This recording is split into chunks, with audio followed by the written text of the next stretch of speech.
السلام علیکم ناظرین، اس ایپیسوڈ کے شروعات میں ہم دیکھتے ہیں خلیفہ کھانا کھاتے ہوئے خادم سے کہتا ہے تاجر عاکف کی واپسی کے بعد میری جیت کا جشن منانے کے لیے شہر میں ہر جگہ میزیں لگائی جائیں گی، تمام تیاریاں مکمل کرو۔ تو وہاں والے وزیر صلاح الدین کہتے ہیں میرے خیال میں میز کی ضرورت نہیں ہے خلیفہ افندی، عاکف کے لیے تھوڑا سا حلوہ کافی ہوگا۔ تاجر عاکف میرا قیدی ہے، صلیبیوں کو شکست ہوئی، یعنی کہ جو گندہ منصوبہ آپ نے بنایا تھا وہ فاطمی ریاست کی آخری سان سے بنا ہے۔ یہ سن کر خلیفہ پریشان ہوتے ہوئے کھڑا ہو جاتا ہے اور کہتا ہے یہ ریاست آسانی سے کھڑی نہیں کی گئی وزیر صلاح الدین، یہ تخت تم اس کے مالک سے اتنی آسانی سے نہیں چھین سکتے، ہم یزیدیوں کے خلاف لڑ کر آج یہاں تک پہنچے ہیں۔ جواب میں وزیر صلاح الدین کہتے ہیں آپ ہی ہیں جو اس کا نام کا ذکر کرتے ہیں، اس کا نام لے کر ہم اپنے منہ میں خاک نہیں بھرنا چاہتے، اور اہل بیت سے محبت کے بارے میں زمین و آسمان کے درمیان حائل ہر چیز میری شاہد ہے۔ رسول اللہ صلی اللہ علیہ وسلم اور آپ صلی اللہ علیہ وسلم کے نسب مبارک سے میری عقیدت اور محبت آپ سے کہیں زیادہ ہے۔ خلیفہ پوچھتا ہے کیا تم نے اسی لیے اذان بدل دی؟ کیا تم اسی لیے اذان میں حضرت علی کا نام نہیں لیتے؟ جواب میں وزیر صلاح الدین کہتے ہیں اذان آپ نے بدلی، آپ نے وہ اضافہ کیا جو رسول اللہ صلی اللہ علیہ وسلم نے نہیں کیا، حضرت علی رضی اللہ تعالیٰ عنہ نے، حضرت حسن حسین رضی اللہ تعالیٰ عنہ نے اضافہ نہیں کیا، ہم وہی اذان پڑھتے ہیں جو وہ پڑھتے تھے۔ آپ یہ کہہ رہے ہیں کہ وہ یہ ٹھیک سے نہیں کر سکے، ہاں کیا آپ ان کی کمی کو پورا کر رہے ہیں؟ میں آپ کو آخری بار موقع دے رہا ہوں، آئیں اور امت کے متحد ہونے میں اپنا حصہ ڈالیں، یہ ان چیزوں کے لیے کفارہ ہوگا جو آپ نے کی ہیں، آئیں باز خلیفہ کی بیعت کریں اور اس کا اعلان کریں۔ مگر خلیفہ کہتا ہے کبھی بھی نہیں۔ وزیر صلاح الدین کہتے ہیں میں آپ سے پوچھتا ہوں اگر آپ جماعت نماز کے دوران امام کے پیچھے کھڑے ہونے کے بجائے اس کے سامنے کھڑے ہو جائیں تو کیا ہوگا؟ فقہ میں اس کا کیا حکم ہے؟ تو خلیفہ کہتا ہے نماز قبول نہیں ہوگی۔ یہ سن کر وزیر صلاح الدین کہتے ہیں جی ہاں آپ یہی کر رہے ہیں، آپ امام علی کی حمایت کرتے ہیں، لیکن آپ وہ کر رہے ہیں جو انہوں نے نہیں کیا، آپ ان کے سامنے کھڑے ہیں، ہم ان عظیم امام کے پیچھے ان کی صفوں میں کھڑے ہونے کی کوشش کر رہے ہیں۔ اب مصر کے وزیر کے طور پر میں نے آپ کے تمام اختیارات چھین لیے ہیں، آپ محل سے باہر ایک قدم نہیں رکھیں گے، آپ کسی مہمان کو پناہ نہیں دیں گے، آپ کسی قسم کے نجی اخراجات نہیں کریں گے۔ یہ باتیں سنتے ہوئے خلیفہ بہت غمگین ہو جاتا ہے تو قاضی فاضل اس سے کہتے ہیں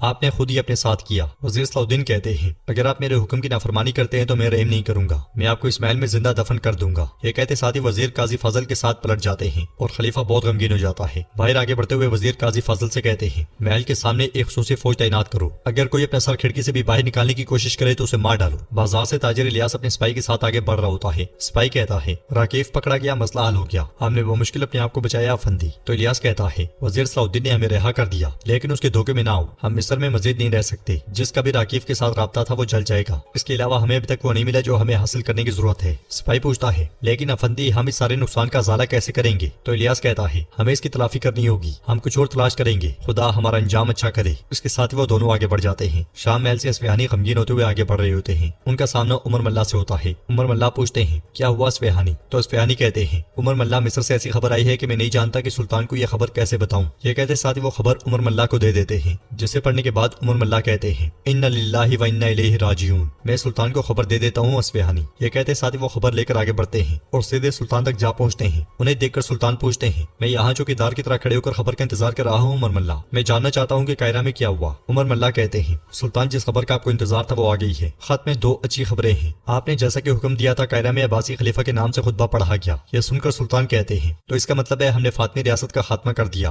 دوسری اچھی خبر کیا ہے عمر ملا؟ عمر ملا کہتے ہیں یہ خبر آپ کو پہلے غم میں بڑھ سکتی ہے لیکن آخر میں یہ خبر اچھی ہے۔ یہ کہنا مشکل ہے سلطان، لیکن ملک میودود جب مصر میں خطبہ دیا جا رہا تھا تب ان پر حملہ ہوا، ملک میودود شہادت کے مرتبے پہ فائز ہو گئے ہیں۔ یہ سن کر سلطان بہت زیادہ غمگین ہو جاتے ہیں اور ایک طرف ہو کر اپنی آنکھیں بند کر لیتے ہیں۔ قاہرہ میں میودود کی میت شام لے جانے کے لیے تیار رکھی ہوتی ہے، سپاہی عاکف کو بھی لے کر وہاں آتے ہیں اور اسے پنجرے میں ڈال دیا جاتا ہے۔ قاضی فاضل وزیر صلاح الدین سے پوچھتے ہیں کہ آپ عاکف کو دوبارہ شام لے جانے پر غور کریں گے؟ اگر سلطان نور الدین نے اسے پھانسی دینے کا فیصلہ کیا تو آپ کیا کریں گے؟ وزیر صلاح الدین کہتے ہیں میں انہیں بتاؤں گا کہ کیا ہوا ہے، انہیں قائل کرنا مشکل ہوگا لیکن یہ واحد ذریعہ ہے، اس لیے میں بورو بھی وہاں پہ آ جاتا ہے۔ وزیر صلاح الدین ان کا آپس میں تعارف کرواتے ہیں۔ بورو کو دیکھتے ہوئے کرتگن کہتا ہے بورو مجھے تم پسند آئی، ہم تمہیں بورو کہیں گے، مجھے جب بھی اپنے قبیلے کی یاد آئے گی تو میں تمہیں پکاروں گا۔ پھر وزیر صلاح الدین کہتے ہیں قاضی فاضل میں پہلے جاؤں گا، بورو عاکف کو اپنے دستے کے ساتھ لائے گا، قاہرہ آپ اور کرتگن کے پاس امانت ہے اور یہ شیطان عاکف تمہارے پاس امانت ہے بورو۔ یہ کہتے ساتھ ہی وزیر صلاح الدین چلے جاتے ہیں۔ ادھر مالک ولیم کے ساتھ کیرک قلعے میں داخل ہوتا ہے۔ میلا اور چارتیون انہیں خوش آمدید کہتے ہیں۔ گھوڑے سے اترنے کے بعد مالک آگے بڑھتے ہوئے چارتیون سے کہتا ہے میں یہاں قیدیوں کے لیے آیا ہوں، ہمیں عاکف کے بارے میں بھی خبر ملی، صلاح الدین نے اسے قید کر لیا ہے، یعنی کہ اگر قیدیوں کو نقصان پہنچا تو عاکف بھی مر جائے گا۔ یہ سن کر میلا اندر ہی اندر خوش ہو رہی ہوتی ہے اور چارتیون کہتا ہے مہاراج میں نہیں جانتا تھا، تو کیا ہم تبادلے کے بارے میں بات کریں گے؟ جواب مالک کہتا ہے یہ اس بات پہ منحصر ہے کہ صلاح الدین کیا چاہتا ہے۔ جنگل سے بورو اپنے سپاہیوں کے ساتھ عاکف کو لے کر آگے بڑھ رہا ہوتا ہے اور اس سے کہتا ہے سنا ہے کہ تم یہاں آس پاس کے سب سے بڑے غلام تاجر ہو، کیا یہ بات سچ ہے؟ جواب میں عاکف کہتا ہے اس سے بھی کہیں زیادہ، میں بہت سی دوسری چیزوں کی بھی تجارت کرتا ہوں، میں بہترین اور سب سے بڑا تاجر ہوں۔ بورو پوچھتا ہے غلام کہاں سے لاتے ہو؟ تو راکیف کہتا ہے ہر جگہ سے، افریقہ، یمن، مشرق وسطیٰ کے میدان۔ مگر تم کیوں پوچھ رہے ہو؟ بورو کہتا ہے بس ویسے ہی، جاننا چاہتا تھا کہ تم کہاں کہاں تجارت کرتے ہو۔ نذیر اپنے سپاہیوں کے ساتھ چھپ کر انہیں دیکھ رہا ہوتا ہے اور اس کے ساتھ ایک نقاب پوش لڑکی بھی موجود ہوتی ہے۔ قافلے کو دیکھتے ہوئے نذیر کہتا ہے قافلہ قریب آ رہا ہے، اپنی جگہ لے لو۔ پھر لڑکی سے کہتا ہے